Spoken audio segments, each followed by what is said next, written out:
Olá, estudantes do curso de Biblioteca. Meu nome é Jaime Cavalcante e estarei com vocês na disciplina Português Técnico. Como vocês podem observar, eu estou aqui com alguns livros, que por sinal faz parte da nossa bibliografia, e todos tratam de gramática, da língua portuguesa de modo geral. Alguns teoria de comunicação, outros de interpretação e leitura de textos. E nessa disciplina vamos discorrer um pouco sobre tudo, já que o objetivo principal é trabalhar a produção textual de vocês. A disciplina ela tem 3 competências e a primeira se refere ao texto desde o seu alicerce ao telhado, como a gente chama a competência 1. Falar do texto implica em falar sobre comunicação. A comunicação é uma ação humana em que todo mundo desenvolve de alguma maneira, independente da linguagem, independente do código utilizado, mas é preciso se comunicar. Eu penso muito, por exemplo, quando estou na plataforma vendo as mensagens de vocês, que é o nosso canal de comunicação, e eu penso sobretudo na estrutura textual que vocês utilizam para montar suas mensagens. O primeiro assunto da nossa disciplina é exatamente o funcionamento, o processo da comunicação. Imaginem que o texto é um produto comunicacional, um produto que se transforma numa mensagem que exige de um emissor, um receptor, um canal. E esse processo, embora pareça mecânico, ele exige um entendimento, ou seja, a minha mensagem ela deve ser compreendida por quem recebe. Então, falar sobre o texto, pensar no texto enquanto unidade de sentido, é sobretudo pensar num procedimento de comunicação. No nosso caderno, temos um fluxo de como se dá a comunicação. Então, vale a pena olhar aquele quadro e pensar, entender que tudo perpassa aquela lógica, aquele raciocínio. Ou seja, eu tenho que ter um personagem chamado emissor, que vai formular e transmitir uma mensagem, que por sua vez passará por um determinado canal e vai chegar para o receptor ou destinatário. Ele não pode ficar numa posição simplesmente de receber a mensagem, mas este tem que ter o trabalho de decodificar, compreender, e aí a gente entra na dinâmica da comunicação. É quando o receptor vira emissor e a gente já tem uma construção dialógica ali acontecendo. Sobre esse assunto, comunicação, e já que o objetivo da nossa competência 1 é trabalhar a estrutura textual, eu sugiro que a partir de agora a gente pense antes sobre tudo aquilo que a gente escreve. Sobretudo vocês que têm um portal na internet, que é o nosso portal de comunicação, de educação à distância, e que por lá circulam vários textos inclusive que levam a gente a construir conhecimento sobre um determinado assunto. Vocês estão no curso há um tempo, já passaram por algumas disciplinas e certamente já produziram e já leram vários textos. Logo, me preocupa alertá-los sobre como construir esse texto. Mas para isso, vamos fazer uma reflexão rápida. Na sua opinião, o que é texto? Dentre as definições de texto apresentada, eu simpatizo com uma que eu gostaria de reforçar, de lê-la aqui para vocês. É uma definição que está nesse livro, de Fávero, e que ela diz o seguinte, que o texto pode ser tomado na seguinte acepção: em sentido amplo, designando toda e qualquer manifestação da capacidade textual do ser humano. Uma música, um filme, uma escultura, um poema.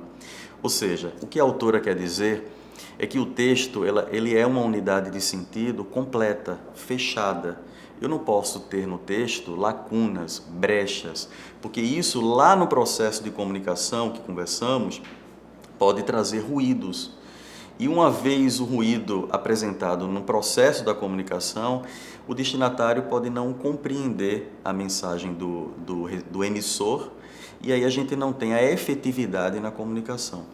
Por isso que o nosso primeiro contato, a nossa primeira conversa, ela discorre sobre a importância de um texto eficiente. A gente pode pensar de forma estratégica. O texto, ele é um produto que ele segue um raciocínio lógico. Logo, se a gente pensar estrategicamente, a gente vai montar, né, como um quebra-cabeça, um mosaico, o texto garantindo a efetividade dele, ou seja, garantindo a compreensão, garantindo que o destinatário vai compreender aquela mensagem. Por falar em compreensão, em lógica, em raciocínio, em esquema, eu gostaria de chamar a atenção de vocês sobre um aspecto da textualidade. Vamos conversar sobre textualidade na segunda competência. Mas tem um aspecto que a gente pode adiantar aqui, que é coerência. A coerência, ela está exatamente como um norteador do texto para trazer um sentido, uma significação, um entendimento. Por exemplo, eu não posso simplesmente fazer um aglomerado de palavras e de frases e chamar isso de texto. Eu preciso garantir a coerência na minha construção, porque com coerência eu poderei ser compreendido pelo destinatário. No caderno, a gente tem uma imagem de um texto publicitário, que por sinal eu gostaria de exibi-lo aqui para a gente fazer uma espécie de leitura, de interpretação.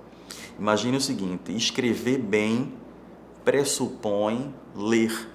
Então, quando a gente fala sobre produção textual, a gente tem que se preocupar antes disso com a leitura textual.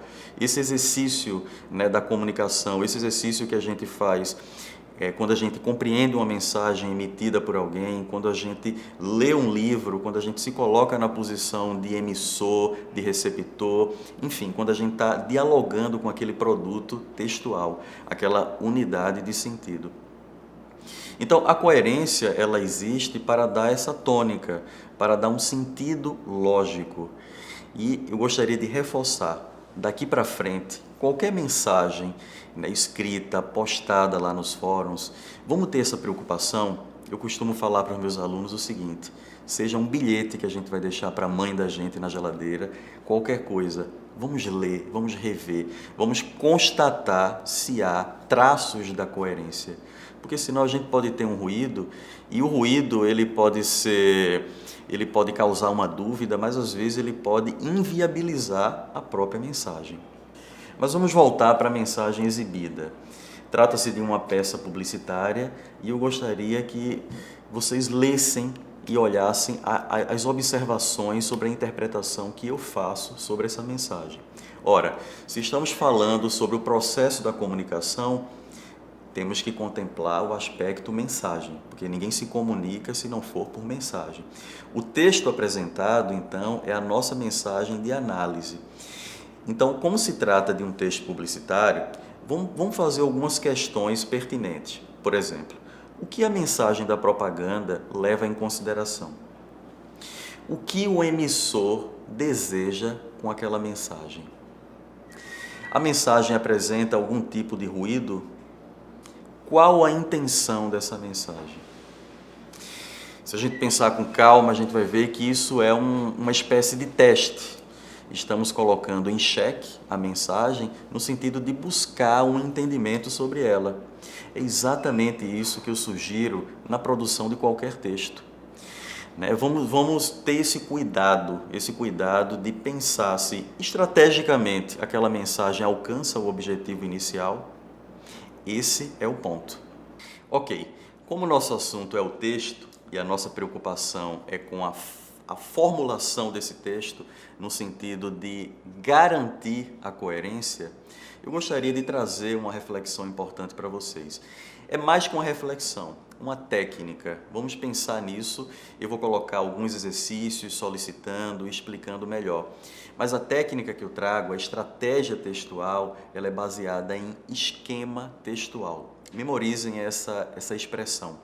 É uma expressão defendida também pela autora Fávero. Ela traz muitos nesse livro aqui, né? Coesão e coerência textuais, onde ela defende o seguinte: o texto, como ele é um produto que tem que garantir a unidade de sentido, obviamente ele tem que ser pensado antes.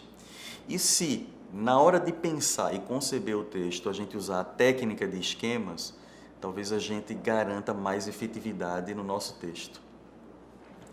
O esquema não é nada mais, nada menos do que uma arquitetura do texto. É uma forma de programá-lo, de concebê-lo, né, de pensar nos detalhes, naquilo que realmente atende o objetivo do produto final, que é o próprio texto. Logo, vocês verão aqui na tela uma estrutura de esquema de um determinado texto.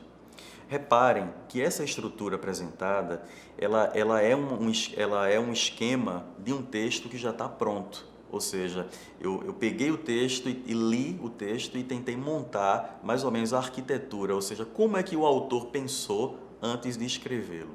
Então, como o tema é o texto e como a preocupação é a unidade de sentido, como eu já falei, esse esquema, ele é um esquema de um texto já pronto. Ou seja, eu tentei entender o que levou o autor e como ele pensou esse texto antes de escrevê-lo. Só que o exercício que eu proponho para vocês, quando a gente começar a usar a técnica de esquema, é exatamente para que a gente use o esquema antes da concepção do texto. Ou melhor, durante a concepção do texto, mas antes de produzi-lo. Ou seja, daqui para frente, não vamos criar um amontoado de palavras, de frases. Vamos organizar, estruturar isso num esquema textual. Quando o esquema textual estiver pronto, a gente começa a produção de texto. Eu queria firmar com vocês esse compromisso que daqui para frente a gente utilize o esquema para todos os textos produzidos, aliás, sobretudo para aqueles postados no fórum. Como vocês podem ver no vídeo, na tela, né, um exemplo de um esquema antes de conceber o texto. Bom, nesse esquema, vocês podem observar que eu tenho uma sugestão de um texto. Esse texto não existe e eu, como estou preocupado com a unidade de sentido, eu resolvi preparar um esquema. Isso, aliás, pode propor uma ótima ideia de redação, como exercício, né, da nossa disciplina. Então, observem que toda a ideia do texto está esquematizada em tópicos e subtópicos. Fiquem atentos também a essa questão do início, meio e fim. Da forma como esse esquema foi estruturado, ele garante aqueles aspectos de introdução, desenvolvimento e conclusão. Então, alunos, vamos fazer esse texto? O esquema já está pronto. Bom, eu espero que a técnica de esquema ajude a todos na confecção de seus textos. A gente vai continuar essa conversa no ambiente e até a segunda competência.